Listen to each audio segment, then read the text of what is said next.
Viewers, আপনারা দেখতে পাচ্ছেন বাংলাদেশ অভ্যন্তরীণ নৌ পরিবহন কর্তৃপক্ষ টিপি 136 মুলফতগঞ্জ লঞ্চ ঘাট। মুলফতগঞ্জ লঞ্চ ঘাট থেকে যাত্রীরা ওঠার জন্য এখন আস্তে আস্তে লঞ্চের দিকে আসতেছে। ভিউয়ার্স, আরেকটি কথা তো আপনাদের বলাই হয় নাই। আমি যখন আমার শ্বশুরবাড়ি যাইতাম তখন ওই তো দেখতে পাচ্ছেন ওই রাস্তা দিয়ে আমি রিকশায় করে যেতাম। আর রিকশায় করে যাওয়ার সময় এই যে দেখতে পাচ্ছেন লঞ্চ ঘাটটি, এটার এপাশ আর দেখতে পারি না, ওই সামনের দিকটাই দেখতে পারছি। তখন রিকশা দিয়ে যাওয়ার সময় ভাবতাম যে ওই পাশের দৃশ্যটি কেমন হবে, কিন্তু তখন দেখার সুযোগ হয় নাই।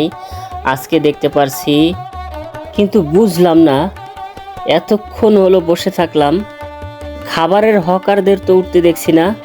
আমার খুব ক্ষুধা পেয়েছে, আমি ভাবছি যারা খাবার বিক্রি করেন হকাররা তারা উঠবেন, আমি তাদের কাছ থেকে কিছু কিনে খাবো, কিন্তু তাদের তো দেখা পাচ্ছি না।